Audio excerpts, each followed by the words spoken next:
Thank you so much. This recording will be posted on our ACR speaker series page in a few short days. So if you want to share that link with folks, you're welcome to. Next slide, please. So a few logistics for today's Zoom session. We will have a discussion Q&A section.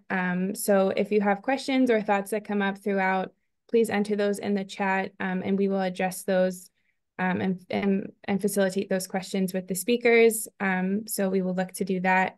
Please remain on mute so that we can hear our speakers and reserve the conversation for them. Next slide, please.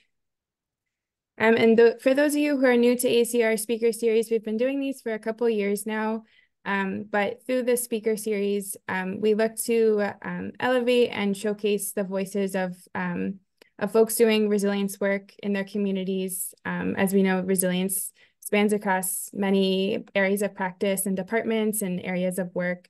So anything that kind of contributes or advances climate resilience, social resilience, et cetera, is what we seek to talk about.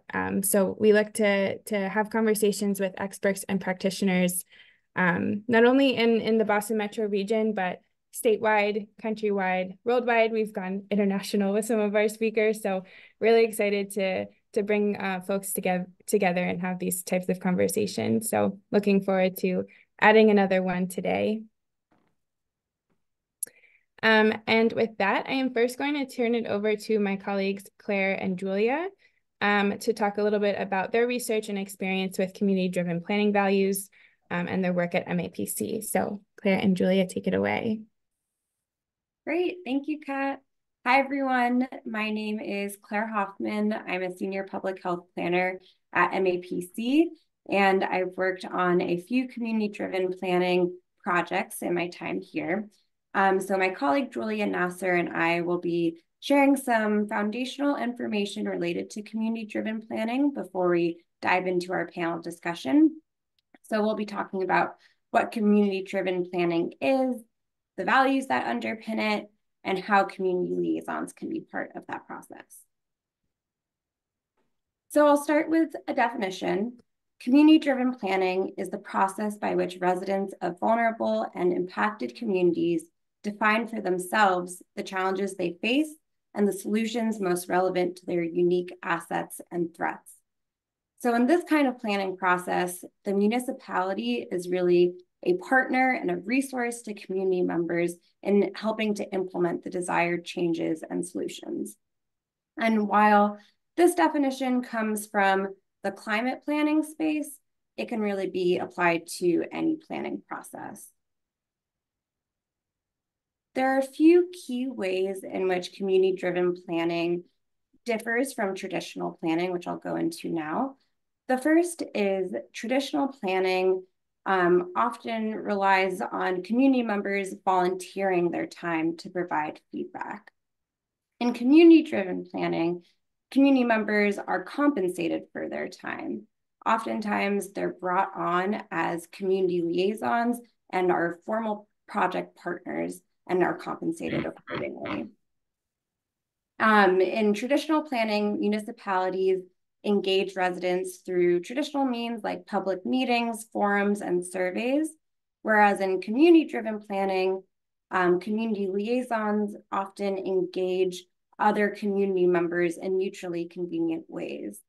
On one project that I've worked on, the Metro West Climate Equity Project, along with Sean Les, who will be speaking later today, we witnessed a community liaison hosting dinner conversations about climate change with her family, friends, and neighbors to learn about how climate change is affecting them and what solutions would be most helpful. We've also seen residents host block parties to have these kind of conversations. So community engagement can look a little bit different and maybe be a little bit more creative in community-driven planning. In traditional planning, municipal and academic expertise is prioritized, whereas community expertise is prioritized in community-driven planning and then supported by the technical expertise from municipal staff. And traditional planning tends to kind of end at that planning phase while community-driven planning emphasizes implementation, practice, and action. So often moves into doing seed projects related to the outcomes that came up during planning.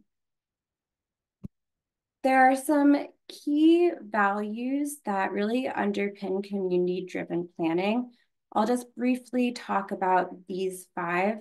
At the end of this presentation, we'll be sharing a resource that delves more deeply into each of the values. But the first one is power sharing.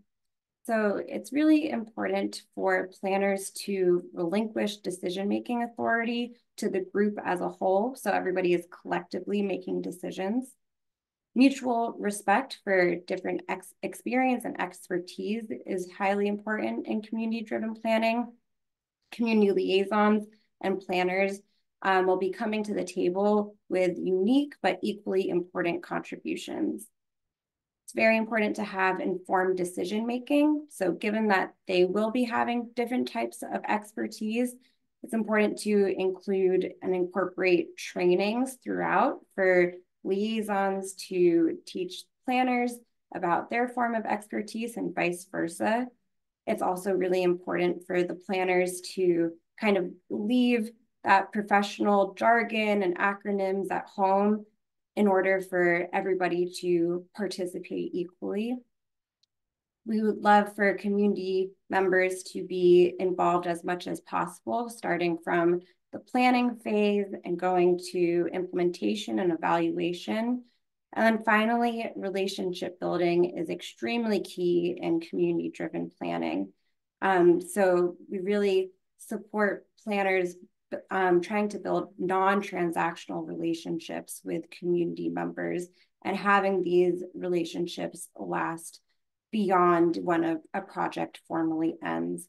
And oftentimes the relationships built are some of the richest outcomes that come out of a planning process. And with that, I am going to turn it over to Julia to share more about how community liaisons can be incorporated into this type of process. Thanks so much, Claire. Hi, everyone. My name is Julia Nasser. I'm a climate and energy planner too on the MAPC's Clean Energy team. And I'm here to talk a little bit more about sharing some findings of a community liaison study that we did last year, where we researched different programs around the state and the country and identified these 4 model types as some of the emerging models. This is not an exhaustive list, and some liaison programs can be multiple models at a time or start as one and transition. So we just wanted to share a little bit about how different liaison programs can be structured. Next slide, please. So the first couple is a one-way or a two-way liaison, and this is just defined by how they interact with the local government and the public. So for one-way, these liaisons distribute information or resources to the public, and they serve almost as an extension of local government to help broaden that outreach. For example, in Phoenix, they have the We're Cool program, where their ambassadors or liaisons provide heat safety information and resources like water bottles and ice packs to heat vulnerable residents. And then the other flip side of that is the two-way liaison, where they both distribute information and resources like the one-way liaisons, but they're also gathering community input. So they can conduct interviews or host small group conversations, distribute surveys. And as an example of this, in our state, in the Metro West region, the climate equity liaisons conducted a survey. And one really, I think, powerful result of that is that the most people who responded to the survey said that they heard about the survey through the community liaisons. So not only were the liaisons gathering more input from the public, but also they were recruited more racially and ethnically diverse participants. Other types of community liaison models can be a project-based liaison. So these can create a community action project. So for example, in Somerville, they have climate forward ambassadors, where they're empowered to create their own projects. They're given technical assistance and training, and are given guidance to tailor their projects to the community's needs. So in Somerville, for example, they one of the liaisons hosted a bike safety day, another hosted a household climate action plan template to help reduce your carbon footprint at home. The City of Austin also has a project-based liaison model, and they did a number of projects as well, including hosting an emergency kit building workshop, which got a lot of attention. And then the last model is this like core team structure or steering committee. And in this example, the liaisons actually have a seat at the table. So they're advising the municipality by representing community interest. They're providing feedback and input throughout the project period, and they're actually informing decision making. And an example of this is the upcoming MVP 2.0's core team. So as a part of our research study that I mentioned, we also conducted interviews with both community liaison program managers and community liaisons themselves from around the country. And we gathered some lessons that I wanted to share with you all. First is some frequently cited challenges. So in terms of continuity or turnover is inevitable. So thinking about how to keep liaisons involved and motivated. We also learned that the peak season for community activity is typically between May and October. So that can result in some periods of inactivity or reduced engagement at other times of the year. Language access is also a frequently cited challenge, or accessing non-English speaking community members. So when designing these programs is thinking about language access needs and targeting liaison recruitment for multilingual residents, as well as reserving budget for translation and interpretation services. Finally, logistics was another frequently cited challenge. While in-person meetings were preferred based on our interviews, there was challenges in coordinating both a physical space to meet and navigating across diverse schedules and availabilities. We also had some lessons learned in regards to the liaison training. First and foremost is using plain language, and as a best practice, using accessible language around a reading level of around the 7th grade. Pausing regularly to ensure comprehension, and making sure that the trainings are fun and interactive, and you have guest speakers and activities, and also making sure that the trainings are flexible. For example, we had, when we were working with Richard and the C3 program in Cambridge, we had some climate health trainings about, this was over the summer, so we were talking about extreme heat. And that was also last year when the big Canadian wildfires were happening. And one of our liaisons asked, what's the connection between wildfires and climate change and public health? And so we were flexible to create our next training about wildfires. And also designing the trainings for turnover, designing and delivering trainings in a way that allows them to be readily used multiple times, to maximize impact and just make sure that it's scalable. And finally, some emerging best practices. Not even going to, Claire mentioned that community liaisons are compensated positions. Of course, that's a best practice. But we also heard to be clear about the liaison's role, the goals, and expectations. Also kicking off with an equity training or a discussion. So just starting off with specific information about your municipality's climate or environmental justice landscape, just to help set the context for the program, and teaches the importance of considering equity in their work, as well as building confidence and striving to prevent silos within the ambassador programs. We heard from some of the liaisons that they did feel siloed, and they wanted more opportunities to interact with other liaisons as well. And as well, building confidence in new topic areas is important. Having, for example, if they're conducting a survey or distributing information on extreme heat, having like a reference material, a reference sheet for them to feel confident in the material that they're talking to community members about. Also being flexible in communication channels. For some liaison programs, email works great. For others, WhatsApp groups are better. So just being flexible in how you're reaching the community liaisons. And finally, maintaining relationships after project completion. We have all of this and more in a resource hub that we have on our website that I'm going to post a link to in the chat right now. But the resource hubs includes all of the findings that we learned, guidance from other program managers, some sample role descriptions for the community liaisons, as well as training modules that we've developed that are accessible and welcome to tailor to your needs. So I'm going to pass it back to Claire. Thanks so much. Thanks, Julia. I also wanted to mention one other resource that MAPC has. It is this community-driven planning guide. It has a lot more information about community-driven planning and its values, but it also has information related to working with community liaisons and all of the steps that are involved, which you can see are listed here. So Julia will also post this link in the chat, and if you go to the bottom of the page and look at additional resources, you'll find that guide there. So please don't hesitate to reach out with any questions you have about that. And with that, I'm going to change gears a little bit and highlight one project that a community liaison did in Metro West. After the process that Julia was referencing related to surveying the community about climate priorities, we heard that emergency planning was a priority of the community. And so our community liaisons started to work on winter and summer communication related to emergency preparedness. And so I'm about to show a clip where a community liaison made a brief skit related to packing an emergency kit in your car, and then she shared it on social media. So I thought it would just be a fun way for to highlight the great work that community liaisons can do. So just bear with me as I share the right screen again. There we go.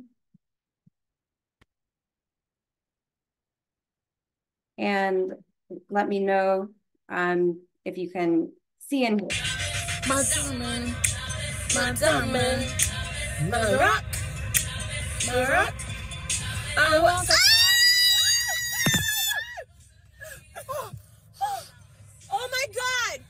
Oh my God, I'm so sorry. I just hit a snowbank. The car slid. Turn this off. Please turn down the music. I'm scared. And the car just like stopped. Oh my gosh, are you okay? Yeah, I'm just so scared. I never had that happen to me before. Oh my God, I think I messed up the car. And it won't start. Calm down. Are you okay? Yes, I'm okay. Are you okay? I'm so sorry. I didn't mean to do that. I might have whiplash a little, but I think I'm all right. Okay. What are we going to do? I'm going to put the car in neutral. Okay. My phone's about to die. We need to call emergency services. Can I borrow your phone? No, because my phone is dead. Remember, we was using your phone for GPS. Oh my gosh. Okay. Let's relax and think. Okay. I just remembered. I have a safety kit back in the back with like water, snacks, and a charger. Okay, so I can use this little plug. We can charge your phone. Okay. And we can call someone to come and get us. I don't know, but all right. Well, I'm not familiar. So it's kind of scary out here, but let's head out to the trunk together. Okay. All right. We'll be okay. You sure? Yes. Okay. I told you I had emergency kit back. Snacks, water, 2 blankets, a charger, yes, and a flashlight. We're gonna be good. We're gonna be great. Yes. Come on, girl. Can you pass the blanket? Yes, here. Thanks. So I thought that was just a fun way to introduce climate liaisons to all of you. Go Elle, who is the climate liaison on the left-hand side of the screen. It was a pleasure to work with her. And I will now pass it over to Kat to introduce our panelists. Thanks. Great, thanks Claire and Julia. What a cool way to show the work of our liaisons. Yeah, I will now introduce our panelists, and I realized I didn't introduce myself in the beginning, so I apologize. I'm Kat Kobold, Environmental Planner at MAPC. So we have 3 great panelists. So first we have Sean Luz. Sean Luz has served in the City of Framingham's Department of Capital Projects and Facilities Management as the City Sustainability Coordinator since 2018. As Sustainability Coordinator, he is involved with a variety of projects and programs aimed at improving the sustainability of municipal operations in the greater community. Sean is working on the development of Framingham's Climate Action Plan, engaging residents through Mass Save, and has partnered neighboring communities and local organizations on a variety of local and regional initiatives to engage and support Framingham and Metro West residents on the issues of climate equity and community resilience. Welcome, Sean. Thank you, Kat. Welcome. Our next panelist is Emily Sullivan. Emily is the Climate Change Program Manager for the City of Somerville, where she manages the implementation of the city's Climate Action Plan. Prior to joining Somerville, Emily worked as the Conservation Director for the town of Hingham and the Environmental Planner for the town of Arlington. Emily has a BA in Environmental Science from the College of Holy Cross and Masters of Urban Planning from Texas A&M University. Welcome, Emily. And our third speaker is Richard Harding. Richard is the manager for BIPOC Men's Health and Community Engagement for the Cambridge Public Health Department, where he runs the Men of Color Health Initiative. A lifelong resident of Cambridge, he sits on the Cambridge School Committee and is part of several neighborhood organizations primarily focused on the equality and justice, like Cambridge's NAACP branch, the Community Arts Center, and Port Action Group. Richard has been instrumental in organizing and facilitating community-wide conversations in the area of justice, most notably civil rights, policing, discretion and race, and not guilty, a forum that examined police conduct in the Yuri Stamps and DJ Henry incidents. Welcome, Richard. Thank you.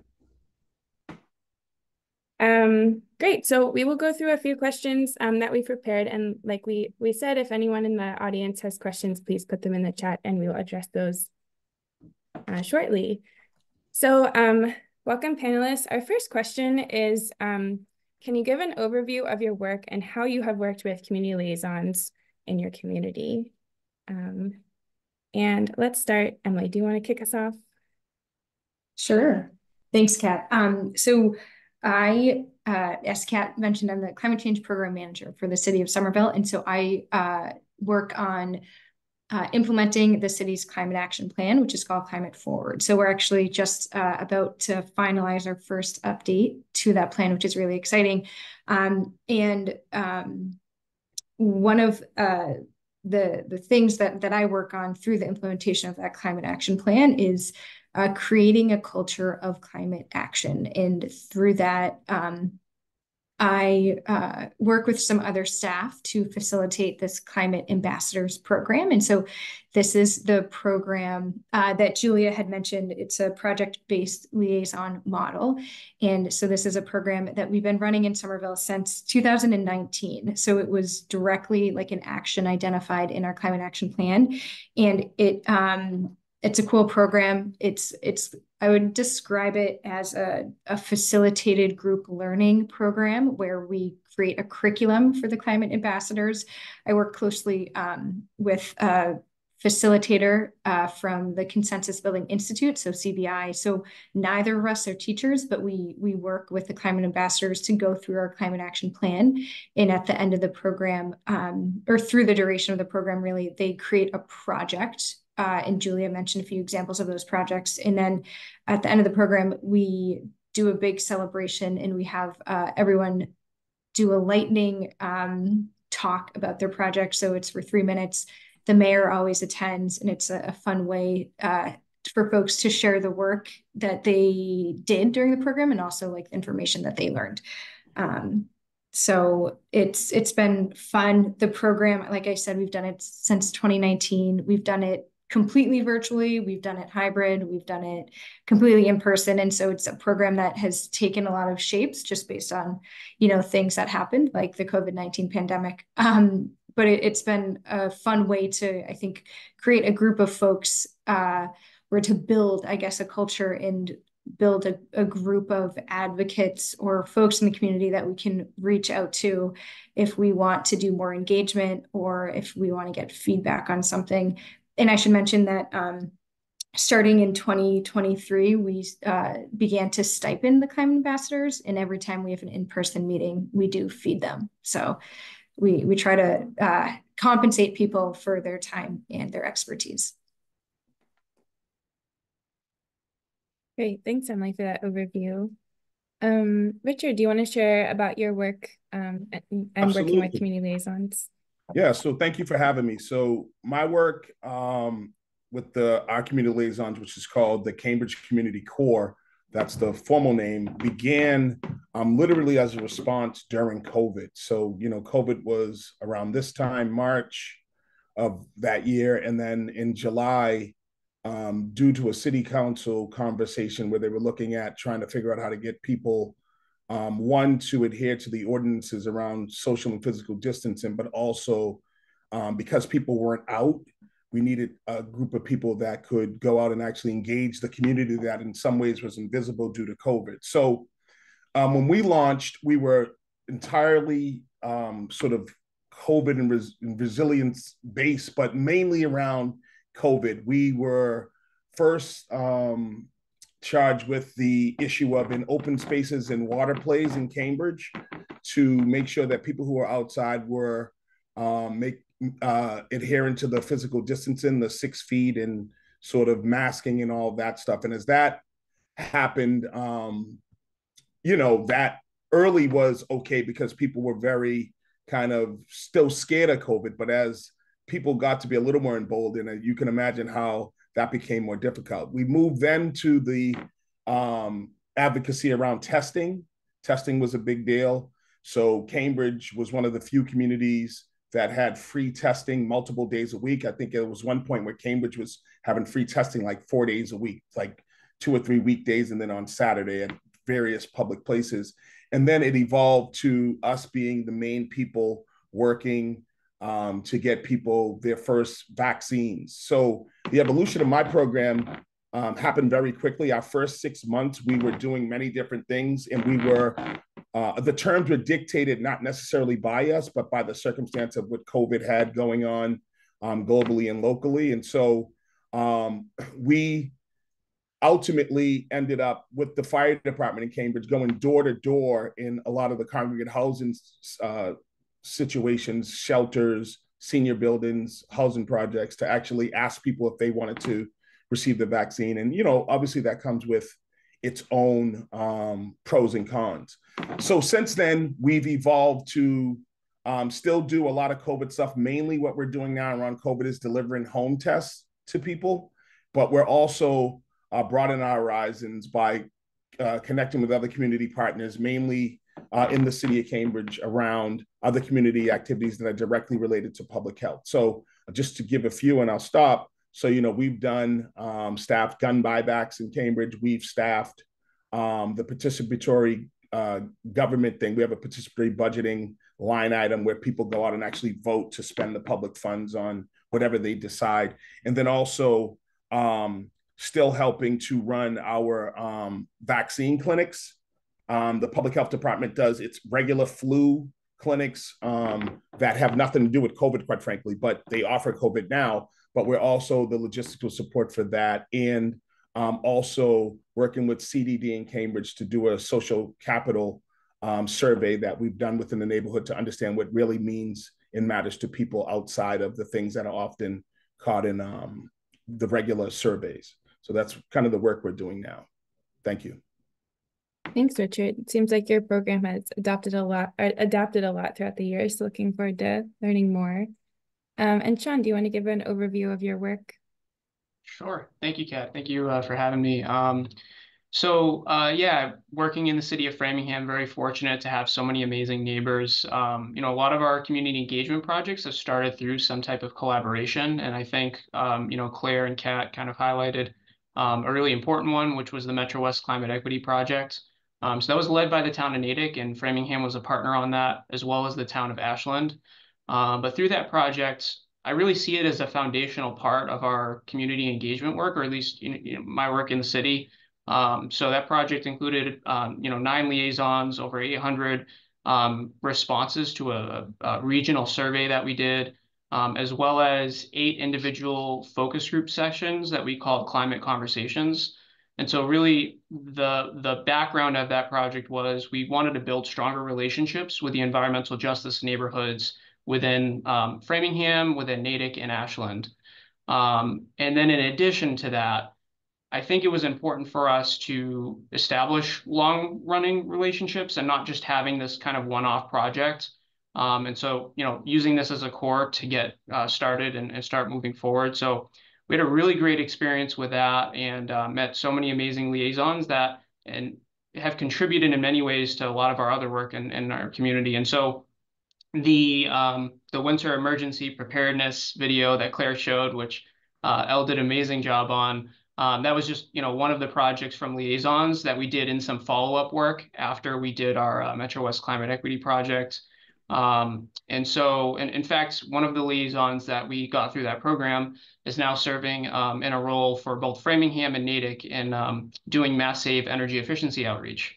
So it was amazing to meet those people and kind of get their contributions in those projects. But in many ways, it's been a resource for us as we continue to move forward. I think outside of that, there's been some additional areas where I think in terms of the liaison model, it's been a mixture of the different models that MAPC shared earlier, but even dealing with like extreme heat in our communities, these community liaison projects have helped identify very specific climate issues in our communities that we've worked on, trying to figure out what are some of the immediate or near-term solutions that we can work on to, number one, show that we're making progress and really validate, the feedback that we've received, but then use them as launching points for other things. And so I'll just quickly mention, we heard from liaisons that extreme heat was a major concern in their neighborhoods and across our communities. And so, we partnered with the Framingham State University's McAuliffe Center for a Heat Watch campaign, where we're so thankful to have the support of, FSU in leading that project. But it's given us a lot of data now of like where, the very detailed hotspots are in Framingham and what we can do to try to remedy those. So I'll stop there. Great, thanks, Sean. I'm wondering now if we could talk a little bit about what kind of programs and trainings that you provide to your liaisons. You've all mentioned some specific examples. So are there any training strategies or techniques that you recommend? And how does your program structure the training that you provide to your liaisons? Yeah, I could jump in on that. So we started out, as I said, our terms were dictated due to COVID. So we would meet weekly without my core to talk to the public health professionals, our epidemiologists, our environmental person, to talk about what exactly was going on in the COVID world. So were there upticks in the COVID infection rate? What was the testing looking like around different places? And we did this all so that we could be strategic about where my crew went out and did its sort of advocacy and outreach, right?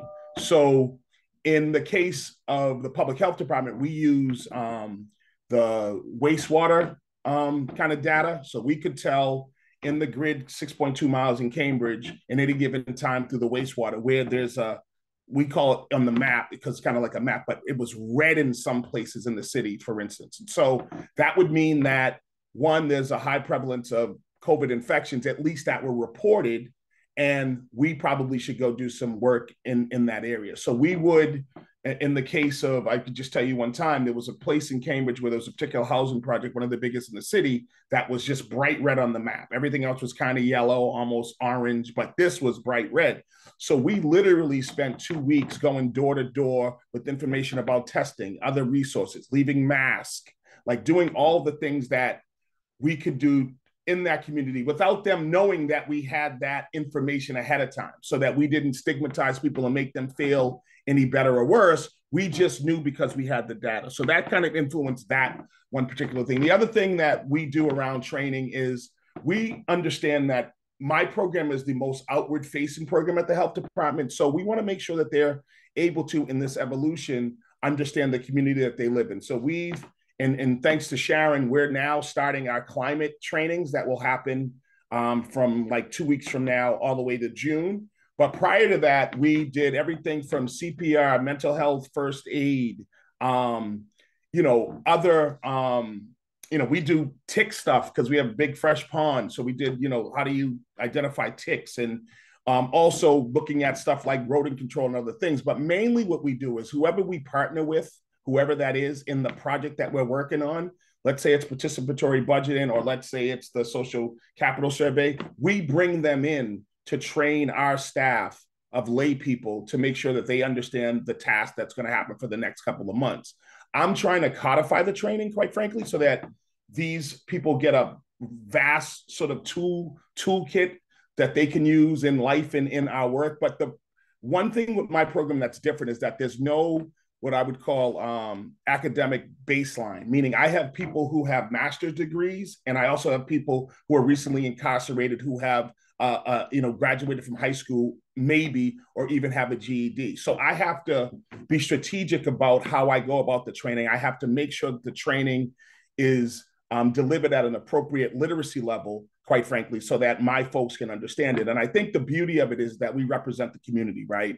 We're just what we are, who we advocate for. We're not better or worse. We're part of the fabric. And I think that's been the beauty of the Cambridge Community Core, that my people look like the communities that they work in. And that's a powerful tool to use when you're showing the social proof that you really care about them.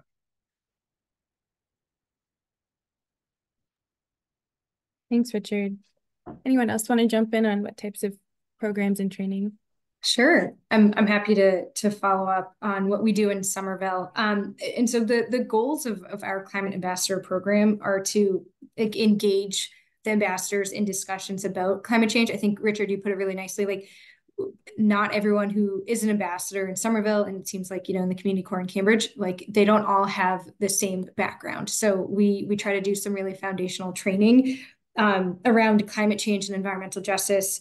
We also, one of the goals of the program is also to empower people or give them the knowledge so they can assess what actions like that we identify in the climate action plan, like what impact they have and like why things are prioritized the way that they are. And the goal there too is to have folks be able to better engage in like the community engagement process for like budgeting, capital projects, things like that. And then finally, one of the goals is to inspire people or motivate folks to like work with their neighbors or maybe share like with friends and families what they learned through the ambassadors program. And so keeping those goals in mind, we might have like I would say our training program is pretty scheduled, and that's like a bulk of the ambassadors program. And so I mentioned earlier that we look at our climate action plan, which has 5 key topic areas. And so we design curriculum around that. And the ambassadors program in Somerville, it's a January to June program. We start with like a half-day orientation to try to get people in the same room, get them comfortable with each other. And then we go into topics like environmental justice, community health, resiliency, buildings and energy, transportation, mobility, natural resources, waste. And so we cover those topics. And the format of our meetings are such that we meet twice a month. We meet 2 consecutive Thursdays. So on that first Thursday, we do like a half-hour webinar where we bring in an expert, either from city staff or maybe from a community-based organization, who will talk about a specific topic. Like tomorrow, our webinar is on buildings and energy. And then next Thursday, we'll meet, and it's a 2.5-hour like seminar session or seminar style class. And we encourage folks to attend in person, but we do offer a hybrid engagement or participation if that works better for people. And the seminar style like meeting is small and large group discussion as well as like activity based. And so we do that model of a webinar and a seminar a month for a couple of months on all of the topics for a climate action plan. And then at the same time, we have folks think about a project that they want to do on their own. And so that project is like 5 to 10 hour project. It could be similar to like the video that we saw coming out like from Framingham, where it's like an educational thing. Julia mentioned, right, someone did like a bike safety with children's like meeting in their neighborhood. We had someone do a climate literacy survey like with their like social network. And so we find that people either like create or host a project and share it with the community that way. So it's a pretty like prescriptive framework for the for the program, like our curriculum. But I will say we try to add in flexibility. So if we find that one ambassador cohort is like really like wants to learn more about something, then we try to include that into the program. So for example, last year, folks are really interested in advocacy. So we ended up like swiveling one webinar, and we had a CBO come in to talk about advocacy, which was really cool because since then we've seen ambassadors from our 2023 cohort like actually join some of these environmental advocacy groups in Somerville or these CBOs. So it's been really fun to maybe see the connection or the continuation of ambassadors in Somerville climate action and culture. Thanks, Emily. Sean, do you want to add anything about your programs and training for liaisons? Yeah, sure. I'm not gonna, I think there were a lot of great points brought up. I think just to reiterate, one of the key things that I think was brought up is just really starting, like, you know, I think with our liaison programs, we've had liaisons who are really interested in climate change and others who, you know, needed a training to kind of frame the discussion. And so, you know, there was a lot of discussions as we got started in the project of how to handle that, and really taking a step back and thinking about terms we use on a regular basis that are just not, they're just not something people use outside of these projects. And so I think it was really helpful to go through that process in our like first presentations. MAPC, working with the MAPC team, I think one of the big takeaways I had was like just a really nice conversation about climate versus weather and some like in-depth examples of like that difference and establishing that really early on. And I think it paid dividends as we went through the process because we focused, you know, really heavily at the beginning on starting from, you know, kind of scratch of like, here's kind of the issue and here's what the impact is in our communities, and then listening to the liaisons to, you know, so that they can connect these ideas with what they're seeing in their neighborhoods. And then from there, we would have additional training sessions, say, you know, when there's a new activity, we might be asking the liaisons to do. So if, you know, they're about to start focus group discussions with friends and family and other community members, you know, we would have a training just on doing those focus groups and having a part of that meeting be focused on, you know, doing like a mock focus group session. And so I think it's, you know, one thing to go through like, here's the material and here's how it can be done. But I think it's important to kind of like show how these things happen, not just for the liaisons, but also for yourself. Like, does this make sense? Is there some way we need to tweak this for it to actually work in a kind of real setting? So yeah, but great points that Richard and Emily brought up.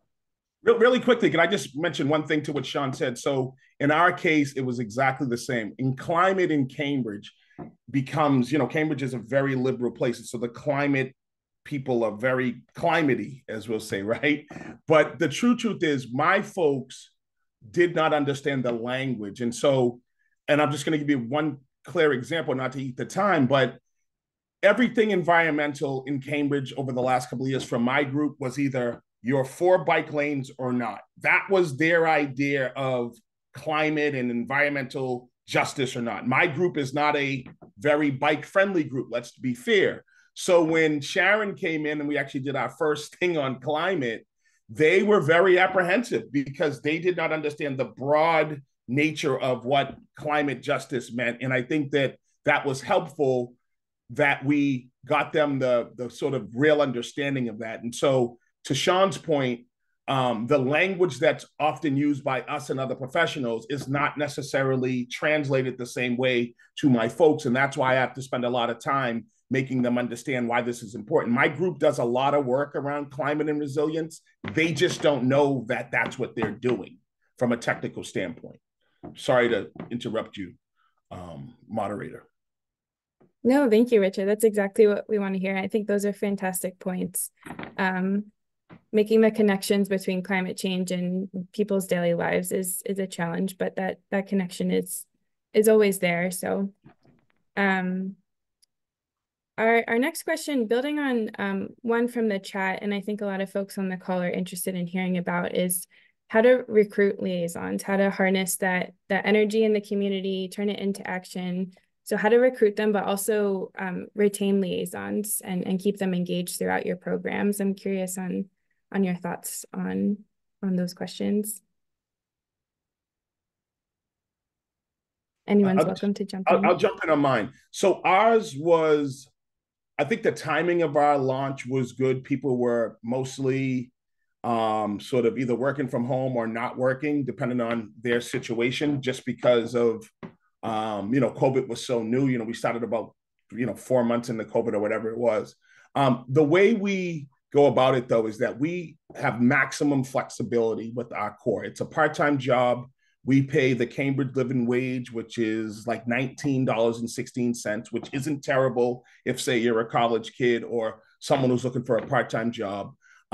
We allow a schedule that asks you your availability, and from your availability, we plug in what we need. So you could have, Monday, Sunday, and Wednesday, and we may not have any work those days, right? Our work may be, the other 3 days of the week. So people like that because it's not a heavy burden on their schedule, and we're not kind of sticklers if you can't make it or you can make it. We just want to have that communication because we have so many liaisons. The other piece with me is that it's a very attractive project for people who are either into public health or climate or in the environment, as well as sort of the college students, because it gives them that flexibility. They could bartend or work wherever they work their other time, and then they can come to us for, their extra time as they're trying to kind of financially make their summer work for them. And then I think the last thing is that they feel part of something, right? They feel that they're a part of the city apparatus, the Cambridge Public Health Department. We have them dress like us. It's kind of like, if you want to talk and walk like a lion, you can be a lion. And we help them to be that lion or lioness, whatever they want to be, by making them formally part of our system at the Cambridge Public Health Department. We give them a badge, we give them a uniform. The only thing that we don't have, and this came up earlier in your slides, is that we don't actually have a physical space for our folks, because my department, believe it or not, is still like 85% remote. So nobody's in the office. So they don't have an office as well. So the recruitment has been okay for us because we do pay pretty handsomely for the job, and we have maximum flexibility. I mean, this is probably the most flexible job. Any of you, if you want to get hired, just call me up. I'll screen you and I'll say that you were referred by a good person. But basically, we allow you to work when you're available, and that helps to attract people because you're not bound to any particular schedule. If you have childcare, if you have other things going on, we're super flexible. And so I think that's one of the things that I love about the program. And we have busy times as well. So in the winter, we're less busy by and large, but from say March to October, we're super busy. So it also allows that particular rhythm that's helpful for people, particularly using us as a second job and a second form of income. I love that. It sounds like flexibility and creating that sense of belonging and being part of a group is important. Yes. Also don't want welcome Mark Drayson, our executive director. Sounds like he's a taker, Richard, for one of your programs. Emily or Sean, you want to jump in on recruitment and retention? Sure. So we recruit using, we flyer across the city. We send it to newsletters that different city departments send out, social media. We share it with our alumni network of ambassadors, which is over 100 folks at this point. So that's really exciting. You'll say in Somerville, approximately 2/3 of our population turns over every 3 years because we have such a high percentage of renters in the city. So I could be emailing people who don't live in the state. So I'd say there's obviously questionable success there. It is huge, Sasha, you're right. And so I think, and one thing that we've, struggled with in Somerville is how do we incorporate or better engage people in an ambassadors program who maybe aren't native English speakers or who don't speak English at all. And so I think we've tossed around the idea of do we host the program completely in Spanish or Portuguese? We work with our Office of Immigrant Affairs to figure out what's best. But right now we're of the opinion that there are existing things or meetings or leadership programs that maybe hit populations that we're not hitting as or engaging as well in the ambassadors program that we should try to tag onto. So for example, there are know your rights for renter trainings in Somerville because we have so many renters. And so we're okay, what's our opportunity maybe to add some environmental or climate justice education into those rather than create this new program. and try to do it that way. We, like I've mentioned, we're in our 5th cohort of ambassadors this year, and we definitely we're trying harder to engage our alum network. And so we just started programming to bring alumni together. And then we're trying to open that up to other environmental groups in Somerville. So it's not like there's this divide between ambassadors and like every other environmental advocate in the city. So we're working through some of those growing pains right now. But we'll have more insight on that probably in like 6 months. Thanks, Emily. Sean, do you want to talk about recruitment and retention? Yeah, I'll just quickly jump in with, I think that's been kind of a long-running challenge for us as the program moves on. Kind of keeping liaisons in programs and trying to reach out to new ones is definitely a challenge. We've had a lot of luck working with local organizations, like our partnerships with community groups. And in fact, one of our best ones when we started our Metro West Climate Equity Project was an English language learning program. And they had residents from multiple communities that spoke all sorts of different languages and kind of represented different groups within the community. And so I guess in that respect, one recommendation I might make, if you haven't already, is reaching out to some community organizations that you feel might have clients or just residents attending their meetings or sessions or whatever, and have like an open-ended discussion with them about ways that you can collaborate. And I think that's how we really started with that partnership. And it kind of turned into, because we were offering money for the work of the liaisons to pay them.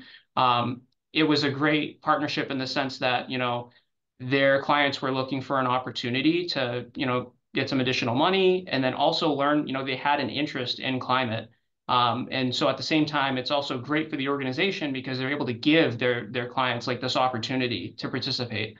And so I think as you move forward, just, one of those challenges is kind of maintaining that relationship and trying to make it so it's like not a transactional basis, that you're always kind of working together. And so that can always be a challenge. And one of the things I learned from our winter preparedness communications, that amazing video by Elle, we also had some social media like posts. And it was great to hear from liaisons, like what type of language and messaging and images, like making things a lot more visual, are great ways to attract people to. Otherwise, like if I've been doing the messaging a lot of the same ways. And so, that's made me think about, how we use those resources to like reach out to communities. So. Really important points. Thanks, everyone. We're coming up on 1 o'clock, so I just want to kind of have one last question, kind of a two-parter, but I'm interested in hearing a little bit, if you have one kind of standout moment that you want to share working with liaisons, and then leave us with some advice when there might be some colleagues on the call who are kind of intimidated or about to start a community liaison process in their community. So what advice do you have for those colleagues? And that will close us out. So I'll go really quickly. So one moment that stands out to me is, I call it the little doll moment. We were in a senior building, 150 Erie Street, and I had a quick meeting with my staff, and I said, listen, this building is on fire from a COVID perspective. Wear your mask, wear your PPE, do not go in an apartment. We were met by this lovely lady, probably in her 70s, who just adored my young men who were going door to door, and she was kind of flirting with them with her carriage in the lobby. When we got up to her apartment, as we're going door to door, 3 people ran to me at the elevator and said, hey, you got to get our guy. He's in the apartment. He's in the, I'm like, where's he at? He's like, oh, he's with the lady that we saw downstairs. Knock on the door. She opens it. She says, honey, do you want to see my dolls too? So she had him, basically Antonio's his name, kidnapped. I had to drag his behind out of there, chastise him in front of her. And she said, honey, he just was seeing my dolls. I don't know what would have happened if I had left him there for another half hour, but I'm not going to speculate. So that's a great ambassador story, that while you try to teach them, they will stray, but keep the faith. One of the things of advice I would give you if you're going to start a program or you're maintaining a program is continuously figure out how you can meet partners. Sean talked about this, the success of our program ultimately will be, now that COVID has subsided and gone from a pandemic to an endemic stage, that we reach out to partners like MAPC and other folks to keep this good thing alive. And I think that would be my advice, that your purpose sometimes will change, and you have to make sure that you're staying relevant within your community. Thank you for having me too. Thanks, Richard. I can jump in really quickly, if that's okay, Kat. I know we're low on time. I just wanted to share. So we had regular meetings throughout the community liaison Metro West Climate Equity Project, and just talking with our liaisons. There was one part of one of our meetings where we were kind of just talking about the idea of like your neighborhood and your community and like what does that mean. And a lot of the liaisons that we had recently immigrated to the United States, or they had families that did. And we heard from them that it was such a culture shock coming here. And it might just be, moving to a new neighborhood, but where they lived, they knew everybody on their block by name. They would wave, they would talk to each other when they saw each other on the street. And now they're living, in, they're renters in larger complexes where they don't know their own neighbor. And so this lack of community connection, I think, was like a challenge, not only to their sense of belongingness in the community, but I think it made people feel, or it made people more vulnerable to climate change impacts. The thing I really caught on to is that they weren't really able to benefit from like positive influences from their neighbors if they didn't know who they were. So we're talking about like composting, and like if we wanted to start a composting program, how could it be successful in your neighborhood? And it was kind of shared like, well, if I saw my neighbor doing it, who I like trust and knew, I would probably think about like, oh, why, maybe that's something I should be doing. But if you don't know who your neighbors are, then that can be a challenge. And so just to wrap it like together, like the way I thought about that was, the work that we're doing it's about the climate change information that we need to help inform future programs, but it's also about building community. And so there's a lot of times where you might think about like, how does this connect to the larger picture of like what our goal is? I feel like those kind of general conversations were very, very important to our overall work, even sometimes when they don't seem like they're directly connected to your goal. So. Absolutely. Thank you, Sean. Emily, do you want to leave us with some advice or a special moment that you remember? Oh, I'll just say this is one of my favorite parts of my job, is helping to facilitate this ambassadors program. I think it's great to meet people in the community. And I'm always really impressed and inspired when people in the ambassadors program are willing to like share expertise that they have in a way that like maybe like I don't have, or someone in my department doesn't have. And so I try to be very open-minded about like what people want to get out of the experience, and just try to encourage that. Wonderful. Thank you so much. What a great note to leave on. Well, that's all the time we have for today. Thank you all so much for tuning in to our speaker series. This is our first one of 2024. We have, they will be bi-monthly throughout this year. So definitely check your inbox for future ones, and check the webpage that Elisa put in the chat for the recordings of this and past discussions. And a special thanks to Sean, Emily, and Richard for your wonderful insight and for sharing. So thank you so much, and have a great day, everyone. Thank you.